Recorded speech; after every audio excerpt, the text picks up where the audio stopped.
बहुत ही आनंददायक विषय है और आपने पधार के।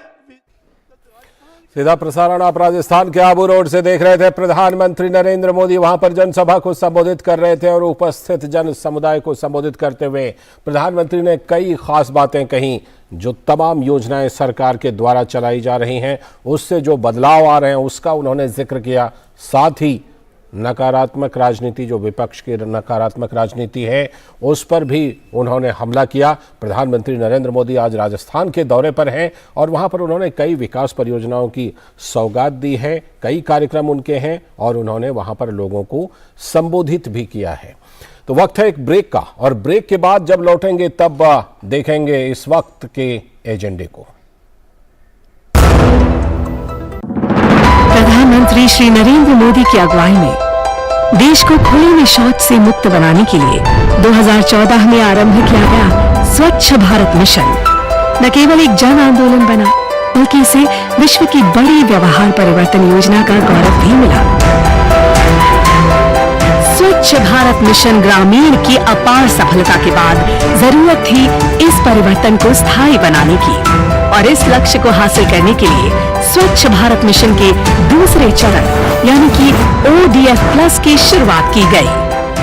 साथियों, खुले में शौच से मुक्ति के बाद अब दायित्व और बढ़ गया है। देश को ODF के बाद ODF प्लस बनाने के लक्ष्य पर काम चल रहा है।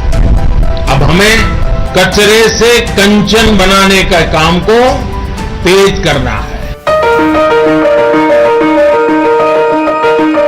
पूरे देश में ODF प्लस या संपूर्ण स्वच्छता पर खास ध्यान दिया जा रहा है। स्वच्छता केंद्रित जागरूकता अभियानों के द्वारा जन जन तक स्वच्छता की सीख, पेंटिंग और फिल्म मेकिंग जैसे नए और रोचक तरीकों से पहुंचाई जा रही है। देश में स्वच्छता संवाद कार्यक्रमों का आयोजन किया गया, जिनमें लोगों ने पूरे उत्साह के साथ हिस्सा लिया और प्लास्टिक कचरे से देश को मुक्त कराने की शपथ ली। जैविक कचरे के निपटान और उससे अतिरिक्त आमदनी पाने के बारे में भी लोगों को जागरूक किया जा रहा है, जिससे बड़ी संख्या में लोग गोबर धन योजना से जुड़ रहे हैं और गोबर से बायोगैस एवं जैविक खाद के उत्पादन को बढ़ावा मिल रहा है। जैविक और रिसाइक्लेबल कचरे को अलग रखने और उसके उपचार पर विशेष ध्यान दिया जा रहा है। ग्रीन वाटर प्रबंधन के अंतर्गत लाखों की संख्या में सोख्ता गड्ढों का निर्माण किया जा रहा है। इसके अलावा पुराने एक गड्ढे वाले शौचालयों को रेट्रोफिट करके 2 सोख्ता गड्ढों वाले शौचालयों में बदला जा रहा है और मल प्रबंधन पर भी विशेष ध्यान दिया जा रहा है। देश भर में लोगों का उत्साह और जन भागीदारी इस बात का प्रमाण है कि आत्मनिर्भरता का ये मॉडल लोगों तक पहुंच रहा है और हमारे गांव ODF से ODF प्लस की ओर अग्रसर हो रहे हैं। लेकिन देश को संपूर्ण स्वच्छ बनाने के इस अभियान को मंजिल तक पहुंचाने के लिए अभी हमें लंबा रास्ता तय करना है, जिसके लिए सभी देशवासी पूरे जज्बे से कोशिश कर रहे हैं और इन्हीं कोशिशों के कारण आज हमारा देश स्वच्छता से स्वावलंबन की ओर अग्रसर है।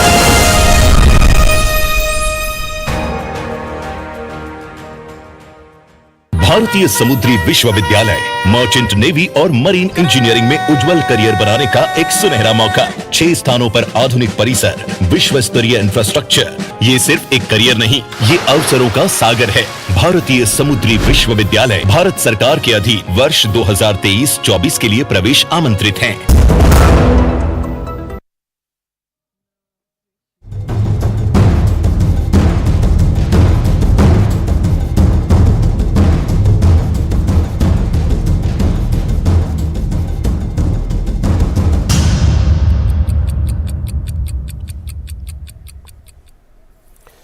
नमस्कार, डीडी न्यूज पर आप देखना शुरू कर चुके हैं हमारा खास प्रोग्राम। इस वक्त मैं हूं लाल चंद्र सिंह।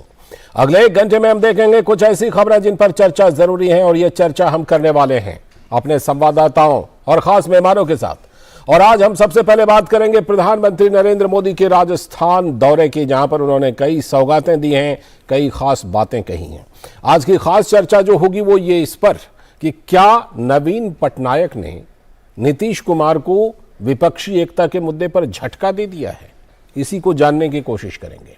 साथ ही आज बात यह भी होगी कि कर्नाटक में मतदान जारी है और वहां पर किस तरह से मतदान चल रहा है। बात यह भी करेंगे कि जंतर मंतर पर जो जमावड़ा लगा है उसके पीछे क्या है, असली मकसद क्या है, क्यों ये प्रदर्शन खींचता चला जा रहा है, क्या एक बार फिर से आंदोलनजीवी इकट्ठे हो गए, इन सभी चीजों की करेंगे पड़ताल। लेकिन सबसे पहले इस वक्त की हेडलाइंस।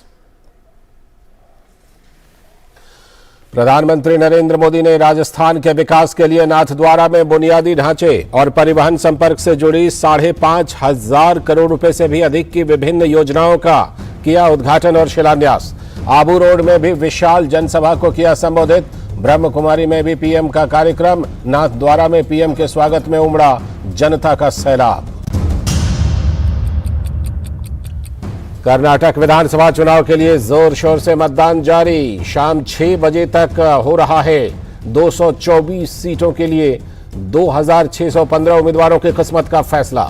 सीएम बसवराज मुंबई, सिद्धारमैया और शिव कुमार समेत कई दिग्गजों की किस्मत दांव पर। पंजाब की जालंधर लोकसभा, ओडिशा के झारसुगुड़ा, यूपी की स्वार और छानबे विधानसभा समेत मेघालय की सोहियांग सीट के लिए भी हो रहा है उपचुनाव। 13 मई को आएंगे ये सभी नतीजे।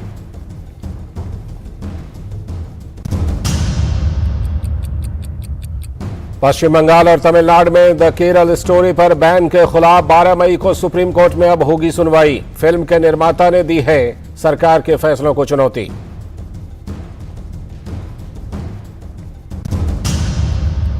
और पाकिस्तान में पूर्व प्रधानमंत्री इमरान खान की आज होगी कोर्ट में पेशी। इमरान के समर्थन में पीटीआई करेगी लॉन्ग मार्च। पूरे पाकिस्तान में सड़कों पर उतरे हुए हैं समर्थक। इस्लामाबाद समेत कई शहरों में हिंसक प्रदर्शन। तो ये थी इस वक्त तक की हेडलाइंस। अब देखते हैं खबरों को विस्तार से। और सबसे पहले एजेंडे की प्रधानमंत्री नरेंद्र मोदी राजस्थान के 1 दिवसीय दौरे पर हैं और राज्य में कई कार्यक्रम उन्होंने किए हैं। राजस्थान को कई विकास परियोजनाओं की सौगात प्रधानमंत्री ने आज दी है। पीएम ने इसके साथ ही श्रीनाथ जी के दर्शन किए हैं। नाथद्वारा में स्थित भगवान श्री कृष्ण का यह भव्य मंदिर 400 साल से भी ज्यादा पुराना है। साथ ही पीएम ने नाथद्वारा में बुनियादी ढांचे और परिवहन संपर्क से जुड़ी 5,500 करोड़ रुपए से भी अधिक की विभिन्न योजनाओं का उद्घाटन और शिलान्यास किया है। मेवाड़ से मारवाड़ और जोधपुर से जयपुर की कनेक्टिविटी बढ़ाने वाली सड़क निर्माण परियोजनाओं की पीएम ने आधारशिला रखी है।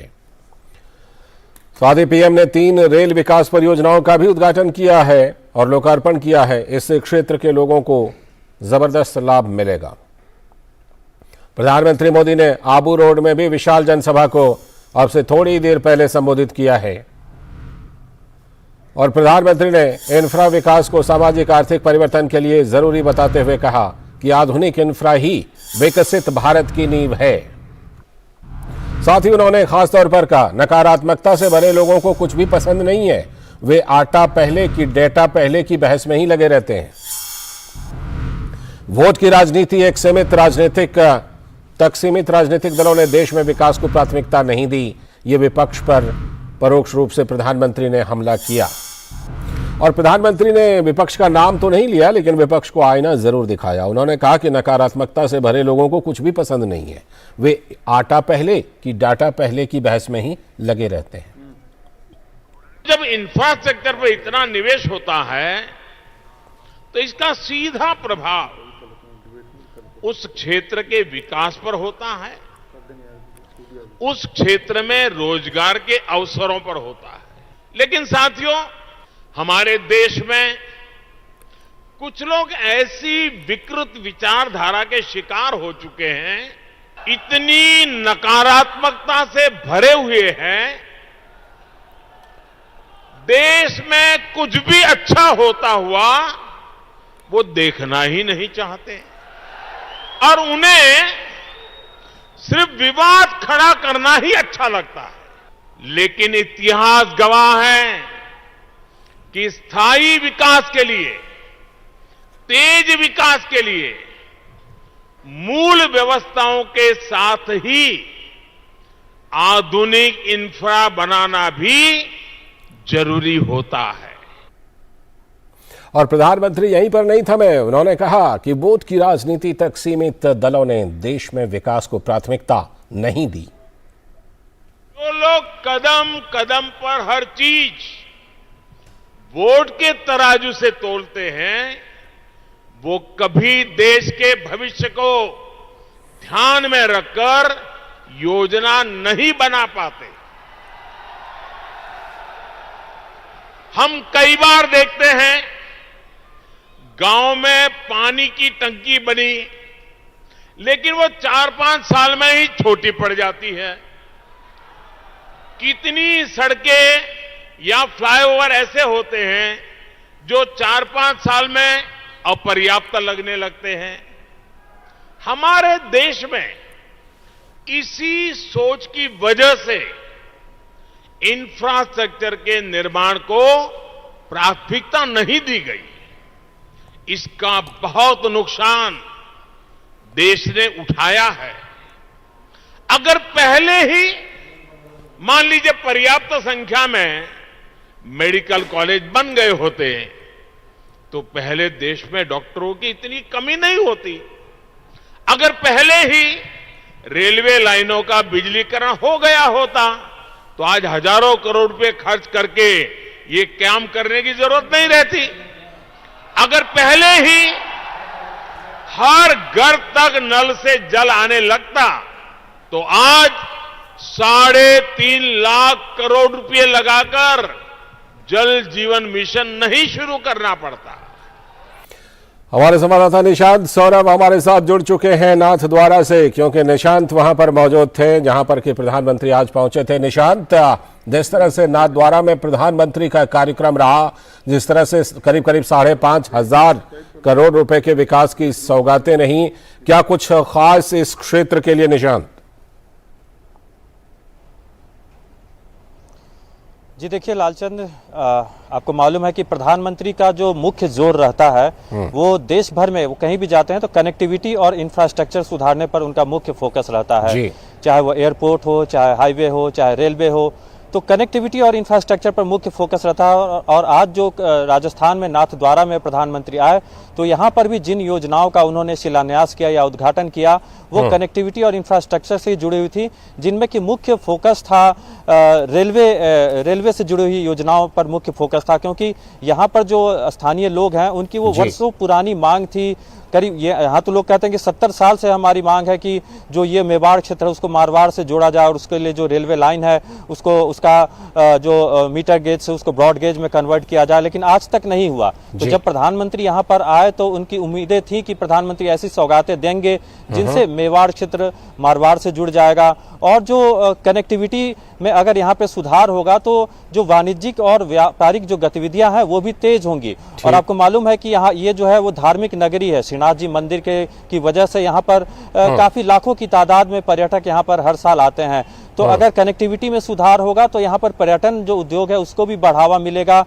तो यही वजह है कि मेवाड़ से मारवाड़ को जोड़ने के लिए जो ब्रॉडबैंड लाइन जो रेलवे लाइन है उसका उन्होंने शिलान्यास किया। और यहाँ पे जो नाथद्वारा में जो रेलवे स्टेशन है वो शहर से काफी दूर है, 12 किलोमीटर दूर है, तो पर्यटकों को भी दिक्कत होती है यहाँ तक आने में। तो एक नए रेलवे स्टेशन का भी शिलान्यास किया गया जो कि नाथद्वारा शहर में ही होगा। और उसके अलावा उदयपुर में भी जो रेलवे स्टेशन है उसका भी रीडेवलपमेंट का उन्होंने शिलान्यास किया और कई नेशनल हाईवे प्रोजेक्ट का भी उन्होंने उद्घाटन किया। तो निश्चित तौर पर जी निशांत, जिस तरह से प्रधानमंत्री ने अपने संबोधन में बुनियादी ढांचे को लेकर के नकारात्मक राजनीति पर और उन दलों पर हमला बोला जो वोट की राजनीति करते हैं, उन्होंने साफ तौर पर कहा कि लोग इसमें पड़े रहते हैं कि पहले डाटा कि पहले आटा, और साथ ही वो इतनी नकारात्मक राजनीति करते हैं, वोट की राजनीति करते हैं कि बुनियादी ढांचे का विकास का उनको ख्याल ही नहीं रहता। सीधा हमला विपक्ष पर। जी बिल्कुल, उन्होंने साफ तौर पे कहा कि जो विकृत विचारधारा वाले कुछ लोग हैं वो इतनी नकारात्मकता से भरे हुए हैं कि जो कुछ भी अच्छा होता है, कुछ भी देश में अच्छा होता है तो वो उन्हें अच्छा नहीं लगता और वो विवाद उसमें पैदा करना चाहते हैं। और ये जो नकारात्मक सोच से भरे हुए ऐसे लोग हैं जिन्होंने इतने साल तक देश में आधुनिक इंफ्रास्ट्रक्चर के निर्माण पर ध्यान नहीं दिया। और उन्होंने कहा कि अस्थायी विकास तब तक संभव नहीं है जब तक देश में आधुनिक इंफ्रास्ट्रक्चर का विकास होगा।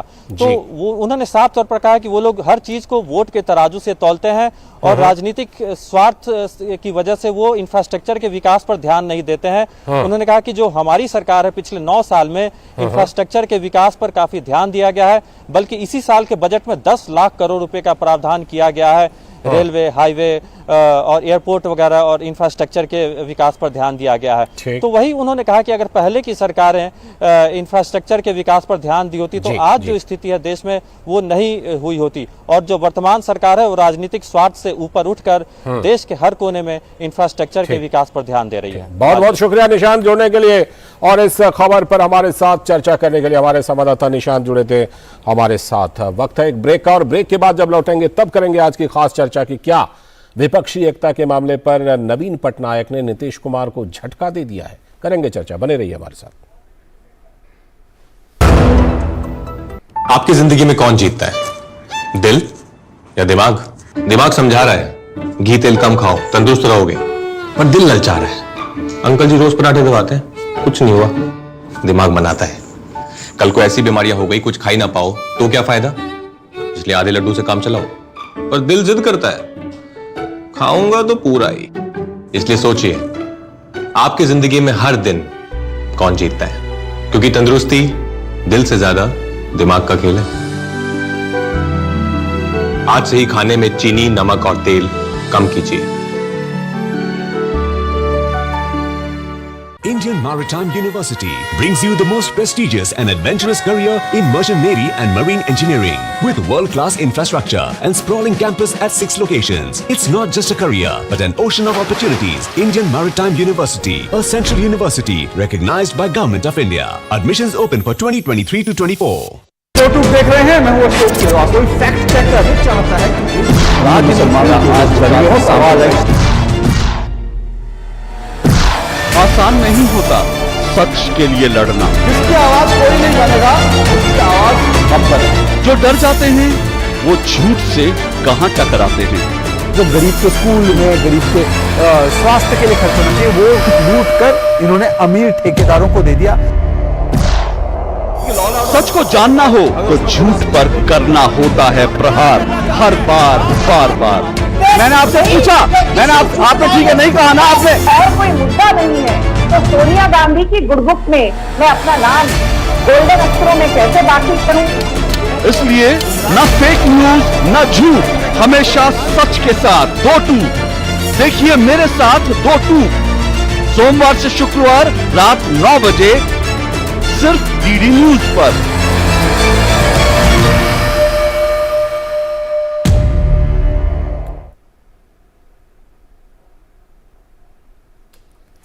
ब्रेक के बाद एक बार फिर से आपका स्वागत है डीडी न्यूज पर। आप देख रहे हैं इस वक्त अब बारी आ गई आज की खास चर्चा की और ये चर्चा हम करने वाले हैं कि क्या विपक्षी एकता में कई पेंच हैं, कई रोड़े हैं। दरअसल विपक्षी एकता के अगुवा बने बिहार के मुख्यमंत्री नीतीश कुमार और ओडिशा के मुख्यमंत्री नवीन पटनायक की मुलाकात हुई, लेकिन ये जो मुलाकात हुई है इस मुलाकात के बाद नीतीश कुमार और नवीन पटनायक ने कहा कि उनके बीच कोई राजनीतिक चर्चा नहीं हुई, जबकि पहले से ये तय था कि ये मुलाकात होनी है। तो सवाल उठ रहे हैं कि क्या नीतीश कुमार के गठबंधन के प्रस्ताव से सहमत नहीं हुए हैं नवीन पटनायक? इस सवाल की चर्चा है।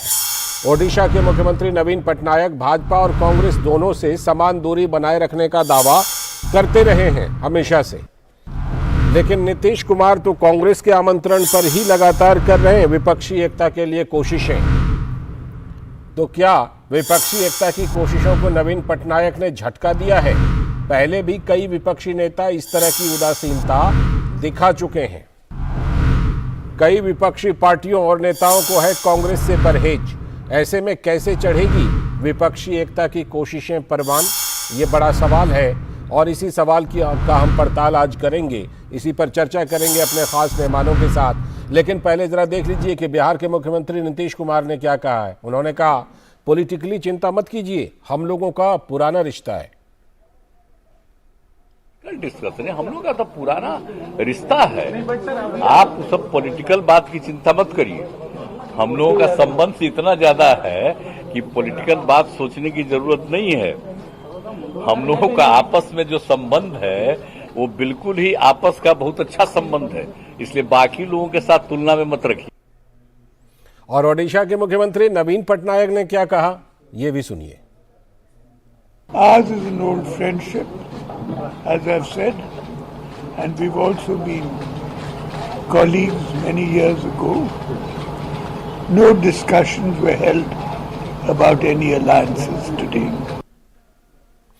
हमारे संवाददाता कुमार आलोक इस पर जुड़ रहे हैं और साथ में हमारे साथ खास मेहमान भी जुड़ रहे हैं। हमारे साथ आरपी सिंह जी जुड़ चुके हैं, भाजपा प्रवक्ता अनुप्रिया जी जुड़ चुकी हैं, जेडीयू की प्रवक्ता, और साथ में प्रोफेसर सुधीर सिंह जी, राजनीतिक विश्लेषक।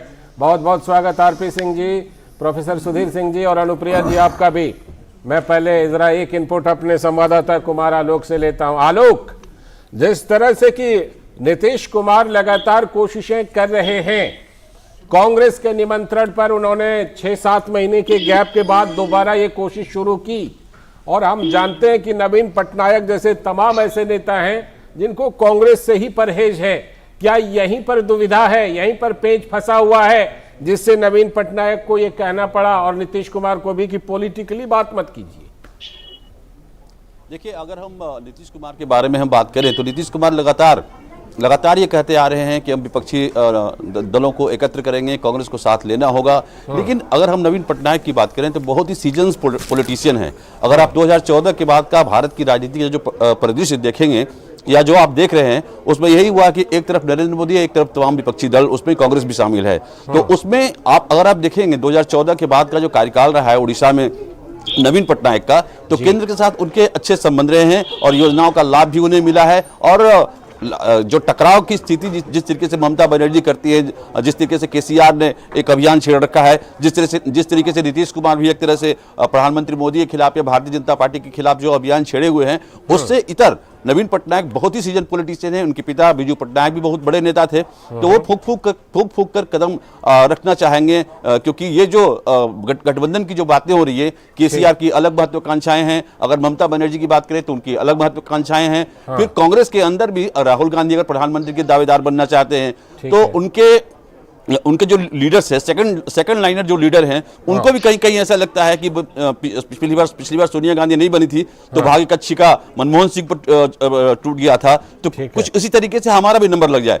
तो ये पूरी की पूरी जो ऑपोजिशन का, इवन कांग्रेस और ऑपोजिशन इस समय असमंजस में है कि किस तरीके से हम कन्फ्रंटेशन दे सके भारतीय जनता पार्टी को। क्योंकि लौटता हूं और मैं आरपी सिंह जी का भी रिएक्शन लूंगा, सुधीर सिंह जी का भी, लेकिन पहले अनुप्रिया जी, नीतीश कुमार वहां पर जाकर बोलते हैं पॉलिटिकली बात मत कीजिए, हमने कोई राजनीतिक चर्चा की ही नहीं, और जनता दल यूनाइटेड का जो ऑफिशियल ट्वीट है उससे ट्वीट आता है कि हाँ, इसमें विपक्षी एकता कोशिशों के बीच ये मुलाकात और चर्चा हुई। दुविधा कहाँ है अनुप्रिया जी, कहाँ पेच फंसा हुआ है?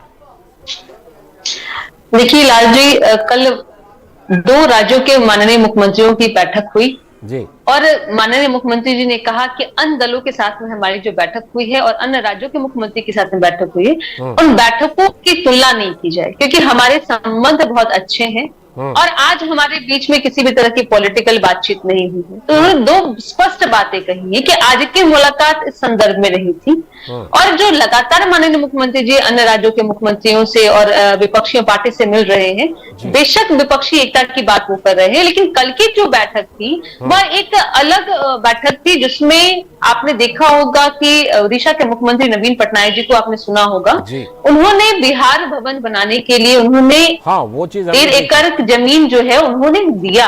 वो प्रेम दिख रहा है बिहार के प्रति, और बिहार की पूरी जहां पे एक आस्था का विषय है, वहां जो बिहार के लोग जाते हैं, उन्होंने इस संदर्भ में लेकिन एक बात और है कि जिस तरह से एजेंडा है चलाया जा रहा है कि विपक्षी एकता की बात नहीं हुई है।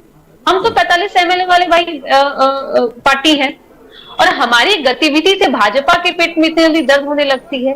लेकिन आपने ये भी देखा कि नवीन पटनायक जी ने एक बार भी यह नहीं कहा कि हमें किसी भी तरह की विपक्षी एकता से गुरेज है। उन्होंने कहा आज इस संदर्भ में बात नहीं हुआ है।